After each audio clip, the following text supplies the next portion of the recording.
Assalamualaikum warahmatullahi wabarakatuh. Alhamdulillahilladzi hadana lihada wa ma kunna linahtadiya laula an hadanallah. Asyhadu an la ilaha illallah wahdahu la syarikalah wa asyhadu anna Muhammadan abduhu wa rasuluh la nabiyya ba'dah.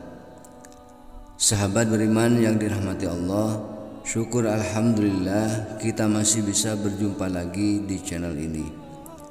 Besar harapan dan doa saya, semoga sahabat semua selalu diberikan kesehatan, dimurahkan rezekinya dan dipanjangkan umurnya. Amin, Allahumma amin. Surat Luqman merupakan surat yang ke-31 dalam susunan mushaf Al-Quran dan terdiri dari 34 ayat.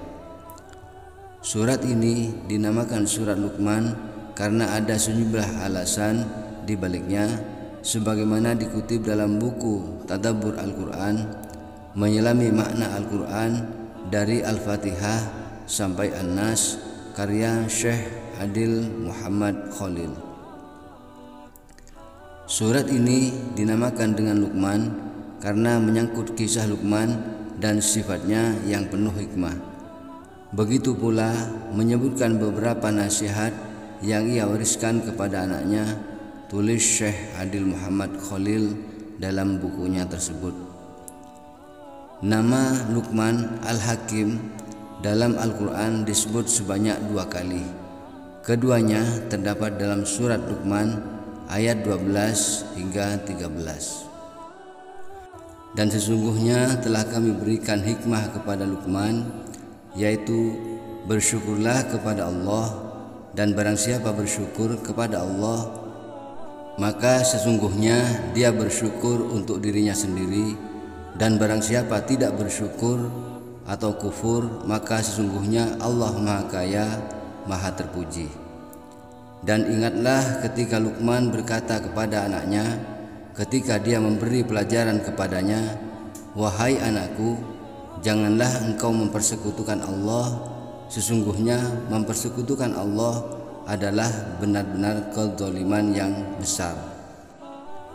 Siapakah Luqman dan kenapa sosoknya diabadikan dalam Al-Quran? Mengenai hal ini terdapat sejumlah perbedaan pendapat di kalangan para ulama. Namun pendapat mayoritas menyebut Luqman hanyalah seorang ahli hikmah yang bijaksana, bukan seorang nabi. Sebab dalam Al-Quran disebutkan bahwa Allah memberikan hikmah kepadanya. Ia terkenal dengan nasihat kepada anaknya untuk berbakti kepada orang dan tidak menyekutukan Allah. Tulis Adil Mustafa Abdul Halim dalam bukunya yang bertajuk Kisah Bapak dan Anak dalam Al-Quran. Hal ini didasarkan pada hadis yang diriwayatkan oleh Ibnu Umar radhiyallahu anhu. Ia berkata, "Aku mendengar Rasulullah sallallahu alaihi wasallam bersabda, Luqman bukanlah seorang nabi, tetapi dia adalah seorang hamba yang banyak berpikir, yang memiliki keyakinan yang bagus dan mencintai Allah. Sebab itu Allah Ta'ala mencintainya. Kemudian dia anugerahkan kepadanya kebijaksanaan." Surat dalam Al-Quran yang dinamakan surat Luqman ini juga hanya menceritakan kebijaksanaan yang diilhami kepadanya. Terutama pada surat Luqman ayat 13 diisyaratkan bahwa apa yang disampaikan kepada anaknya adalah pengajaran, bukan penyampaian syariat. Pernyataan ini diperkuat oleh Imam Besar Masjid Istiqlal, Profesor Nasaruddin Umar. Ia mengatakan Luqman Al-Hakim bukanlah orang yang lahir dari kalangan nabi. Ia adalah orang biasa yang namanya diabadikan menjadi satu surat dalam Al-Quran. Luqman ini menarik ya karena dia adalah orang biasa, bukan nabi, bukan siapa-siapa, kata Profesor Nasaruddin. Berdasarkan penjelasan di atas, meskipun bukan seorang nabi, Luqman diabadikan dalam Al-Quran karena memiliki nasihat yang baik dan bijaksana. Hal ini diisyaratkan agar seluruh orang tua dapat meniru apa yang telah dilakukan oleh Luqman pada anaknya. Luqman adalah salah satu manusia yang namanya disebut dalam Al-Quran karena kemuliaan akhlaknya, tulis buku prinsip dan tahapan pendidikan Islam oleh Muhammad Fatur Rahman.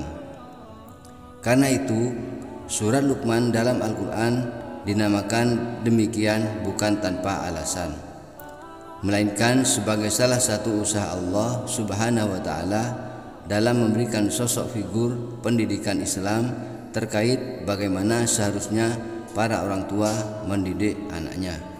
Wallahu a'lam. Demikian yang dapat saya sampaikan pada kesempatan kali ini. Lebih dan kurangnya mohon maaf yang sebesar-besarnya. Yang benar datangnya atas bimbingan Allah Subhanahu wa Ta'ala yang maha benar, dan yang salah, khilaf ataupun keliru itu dari saya pribadi sebagai manusia biasa yang tidak pernah terlepas dari salah, khilaf dan dosa. Akhirul kalam, wassalamualaikum warahmatullahi wabarakatuh.